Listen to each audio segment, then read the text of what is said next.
তো 1400 বছরের মধ্যে দেখা যাচ্ছে এই দেরায়াতের কাজটা হয় নাই বা খুবই সামান্য হয়েছে। এটা একটা ডিসিপ্লিন হিসেবে ডেভেলপ করা নাই। দেরায়াতটা কি? দেরায়াতটা হলো যে হাদিস কি বলেছে এই কথাটা কোরআনের সাথে ফিট হচ্ছে কিনা, কোরআনের সাথে ফিট হচ্ছে কিনা কথাটা কোরআনের কনসেপ্টের সাথে। যদি ফিট না হয় তাহলে এর সনদ যতই সহি বলে ঘোষণা করেন না কেন আপনি, ওইরকম কথা নবীজি বলতে পারে না। এটা হচ্ছে মূল কথা। না, এটা তো উসুলের মধ্যে আছে, উসুলের মধ্যে আছে, তাহলে এটা তো নতুন কথা না। কোরআনের সাথে সাংঘর্ষিক থাকলে ওই হাদিস আর হ্যাঁ, এখন কোরআনের সাথে সাংঘর্ষিক কিনা এটা বুঝতে হলে তো আগে কোরআনকে ইন্ডিপেন্ডেন্টলি আগে বুঝতে হবে। কিন্তু আমি আগে যদি বলি হাদিস ছাড়া কোরআন বোঝা যাবে না, তাহলে দেখেন তো এখানে একটা প্যারাডক্স হচ্ছে কিনা, চক্রদোষ হচ্ছে কিনা।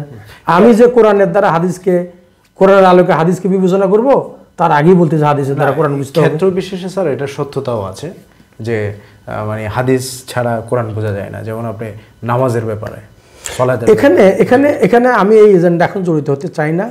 হাদিস ছাড়াও এই নামাজের বোঝার এই কথা আছে, সেটা কিভাবে হয় সেটা আপনি সুন্নাহ এবং হাদিসের ডিফারেন্স সম্বন্ধে আপনি কিছুক্ষণ আগে একটু কথা বলছেন, কিন্তু ওই ডিফারেন্সটাও ওল্ড ডিফারেন্সের আলোকে আপনি বলছেন, কিন্তু একটা নিউ প্যাটার্ন অফ ডিফারেন্স আছে যেটা ওই আলোচনায় পূর্ণাঙ্গ আলোচনা না হলে তো একটু ঈদে আপাতত মনে হয় এই প্রশ্নটা থাকুক।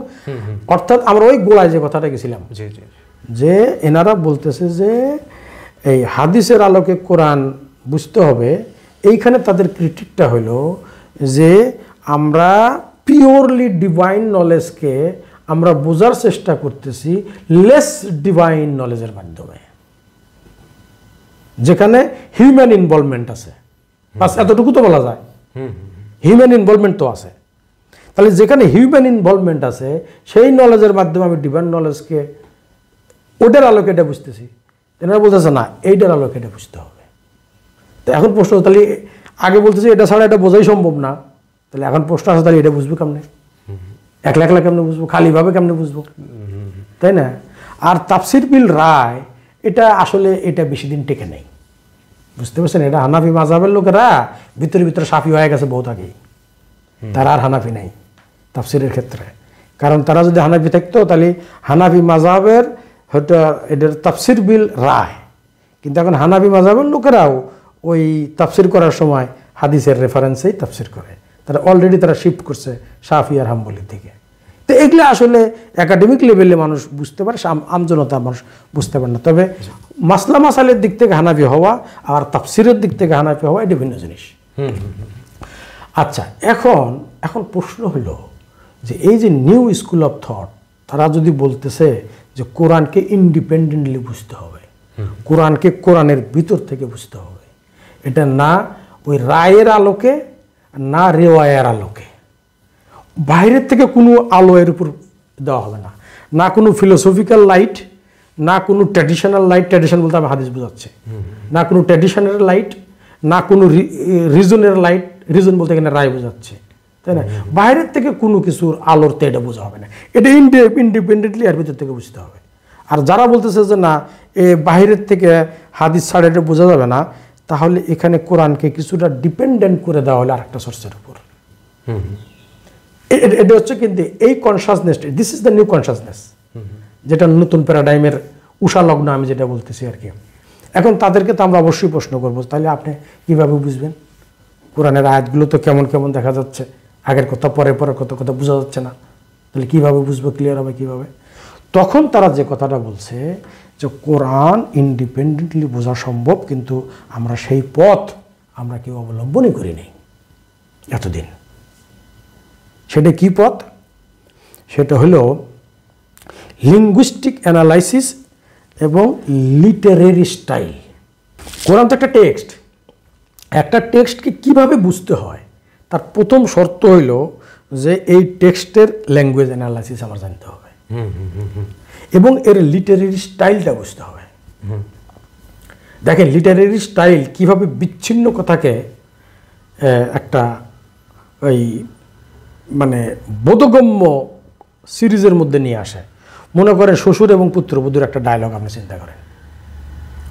শ্বশুর রোদের ভিতরে হেঁটে বাসায় ফিরছে, বাসায় ফিরে বলতেছে এত গরম আজকে, তাহলে তার ডায়লগটা কি বলেন, এত গরম।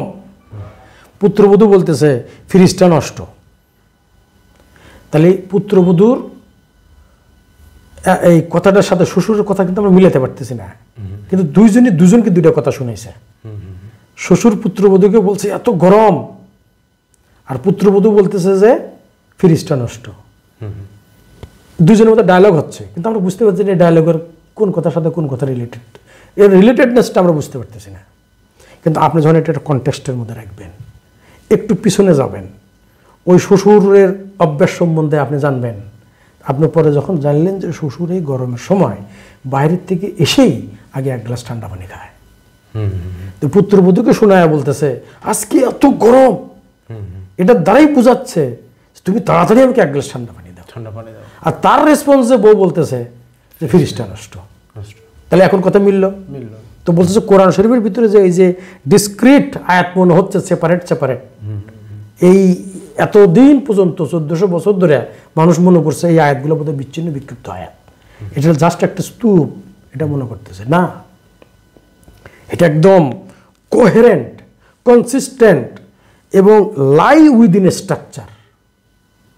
একটা বিল্ডিং যেভাবে একটা ডিজাইনের মধ্যে বসে আছে, কোরআনের এই আয়াতগুলো একটা ডিজাইনের মধ্যে বসে আছে। আপনারা জানেন যে কোরআনের আয়াতগুলো নাজিলের তরতিব অনুসারে কিন্তু গ্রন্থ না হয় নাই। স্যার এইখান থেকে একটা পার্সপেক্টিভ ক্লিয়ার করা উচিত যে সাধারণত যারা আহলুল কোরআন আছে, নতুন করে যে দলের, আচ্ছা ওই কথাটা আমি বলবো, এটা একটু ক্লিয়ার করবেন। আহলুল কোরআনরা যে ফিতনাটা ছড়াচ্ছে, আপনি এখানে দুটো প্রশ্ন আনছেন, এখন আহলুল কোরআনের কথা বলছেন প্লাস মুনকারের হাদিসের কথা বলছেন। হ্যাঁ, আমি দুটো কথারই অ্যান্সার দিব, তবে এই কথাটা আগে ক্লিয়ার করি। হ্যাঁ, সেটা হলো যে এই কোথায় কথাটা রাখলাম, যে ওই লিটারেরি স্টাইল, লিটারেরি ওনারা বলতেছে যে আমরা যখন কোরআনের লিটারেরি স্টাইলে ঢুকবো, পৃথিবীর সকল লিটারেচার মানে পিস অফ লিটারেচার বা টেক্সট, এটা বোঝার জন্য প্রথম শর্ত হলো এর লিঙ্গুইস্টিক অ্যানালাইসিস শিখতে হবে এবং এর লিটারেরি ক্রিটিক বুঝতে হবে। এটার জন্য লিটারেরি স্টাইল, লিটারেরি থিওরি এগুলো আমার জানতে হবে। জানলে তাহলে ওই যে বিচ্ছিন্ন আয়াতগুলো তখন আমার কাছে আর বিচ্ছিন্ন মনে হবে না। দেখেন আপনারা যারা কবি, কিছু তো কবিতার বই লেখছেন আপনি, তো কবিদের কথা সাধারণ মানুষ পড়লে মনে হয় যে উপর লাইনের সাথে নিজের কোনো কানেক্টিভিটি দেখতে পাচ্ছি না, কিন্তু যাদের মধ্যে একটু পয়েটিক সেন্স আছে তারা কিন্তু ধরে ফেলে, তাই না? তো এই জন্য ব্যাপার হচ্ছে যে আল্লাহ তাআলার এই কোরআনের আয়াতগুলো যখন নাজিল করছে তখন নাজিলের তরতিব অনুসারে কিন্তু গ্রন্থ না হয় নাই। হ্যাঁ, গ্রন্থনা কিন্তু পড়া হয়েছে, কিন্তু শুরুতে কিন্তু আল্লাহ আবার বলেছে ইন্না আলাইনা জামাহু ওয়া কুরআনা। নবীজি যখন খুব তাড়াহুড়া করতেছে আমি কিভাবে সংরক্ষণ করব, কিভাবে কি করবো, তখন আল্লাহ বলছে তুমি পেরেশান হয়ে না, আমি সর্বশেষ এটাকে আমি আরেকবার জমা এবং তরতিব আমি দিয়ে দিব। এই তরতিবের ভিতরে ভীষণ ওয়াইজডম আছে, কারণ নবী কিয়ামত পর্যন্ত দুনিয়াতে বেঁচে থাকবেন না, ডিভাইন পার্সনটা চলে যাবে, শুধু ডিভাইন টেক্সটটা থাকবে। সুতরাং ডিভাইন টেক্সটার এমন এক তরতিব দিয়ে, এমন এক স্ট্রাকচার দিয়ে এটাকে নিউ সেট আপ করা হয়েছে, নিউ অর্গানাইজেশন দেওয়া হয়েছে যে এটা নিজের মধ্যে নিজে সেলফ সাফিসিয়েন্ট। এখন আমি যদি বলি কোরআন তার নিজের অর্থ নিজে প্রকাশ করতে পারে না, আল্লাহ তাআলা আমাদের সাথে কি ভালোভাবে কথা বলেন নাই? আমরা যখন বলি কোরআন সর্বোত্তম সাহিত্য, এ কথার অর্থ কি? সাহিত্য হচ্ছে যে কোনো কিছু কথা বলার সর্বোত্তম পন্থাকে সাহিত্য বলে। তাহলে যে কথা আল্লাহ বলতেছে তাহলে এটা কত বড় সর্বোত্তম, সেই কথা ভালো করে বলতে পারে না, এই কথা আমরা বলতে পারবো? তিনি নিশ্চয়ই ভালো করে বলতে পারছেন। এখন আমাদের দুর্বলতার দিকে আমাদের তাকাইতে হবে। তাহলে আমরা যদি এই নিউ স্কুল অফ থটটা বলতেছে, আমরা যখন লিটারেরি ক্রিটিক সামনে রেখে কথা বলবো তখন দেখবেন যে ভিন্ন অর্থ হয়ে যাবে। আমি একটু উদাহরণ দিই, দেখেন সূরা এই ফিলের মধ্যে আছে না যে তারমিহিম বিহিজারাতিন মিন সিজ্জিল, যে পাখিরা আসলো, তাকে পাখিরা ঠোঁট থেকে পাথর নিক্ষেপ করলো, এরা তুষের মতো হয়ে গেল। তা আজ পর্যন্ত সকল তাফসীরের ভিতরে এই কথাই বলা হচ্ছে যে পাখির ঠোঁটে ছিল একটা পাথর, এই পাথরই এসে এদের ফালাই দিছে আর মারা গেছে। এখন এনারা যারা লিটারেরি ক্রিটিক নিয়ে যাচ্ছেন তাদের প্রথম কথা হলো আগে আল্লাহর শব্দ চয়নটাকে আমাকে বিশেষভাবে খেয়াল করতে হবে। শব্দটা বাক্যের মধ্যে কোনভাবে ব্যবহৃত হয়েছে এটা দেখতে হবে। আবার বাক্যটা পুরো প্যারাগ্রাফের মধ্যে কিভাবে জড়িত হয়েছে, প্যারাগ্রাফটা পুরো সূরার মধ্যে কিভাবে অবস্থান করছে।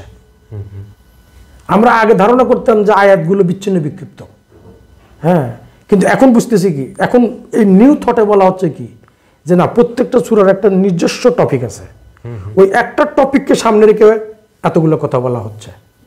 এখন বলবেন যে স্যার ভিন্ন ভিন্ন কথা কেমনি একটা টপিকের সাথে জড়ানো হচ্ছে।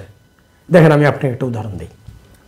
মনে করেন যে ছেলে বড় দুষ্ট, বাপ তাকে উপদেশ দিচ্ছে যে তুমি এরকম করো, এই যে আজ তুমি ছেলে মানুষ আছো, 2 দিন পরই তোমার বিয়ে শাদী হবে, সংসার হবে, কামাই রোজগার করতে হবে, তুমি যদি লেখাপড়া না করো, হ্যাঁ, তাহলে কী হবে? তারপরে এই যে দুষ্টামি করো, মানুষের অন্যায় করো, আল্লাহর কাছে তোমার বিচার দিতে হবে না। আবার বুঝলে যে এক সময় আমি মারা যাব, তোমার এই বৃদ্ধ মাকে কে দেখবে? অনেকগুলো কথা বলছেন তো, ভিন্ন ভিন্ন কথা বলছেন না? ছেলেকে লেখাপড়ার কথা বলছেন, তার মৃত্যুর কথা স্মরণ করে দিয়েছেন, তার বাপ এক সময় মারা যাবে, ভিন্ন ভিন্ন কথা বলছেন না? কিন্তু সবগুলা কথার টার্গেট কিন্তু একটাই, তুমি দুষ্টামি ছাড়ো, ভালো করে চলো। এতগুলো কথা, ভিন্ন ভিন্ন কথা বলা হয়েছে একটা উদ্দেশ্যে। তো বলছে প্রত্যেকটা সূরার একটা অন সিঙ্গেল টার্গেট আছে কথা বলার জন্য। তো ওই ভিন্ন ভিন্ন কথাগুলো যখন অন সিঙ্গেল কথার উপরে সেন্ট্রালাইজ না হবে, ততক্ষণ পরে বুঝতে হবে যে এতক্ষণ পর্যন্ত আমি সূরাটা এখনো বুঝিনি।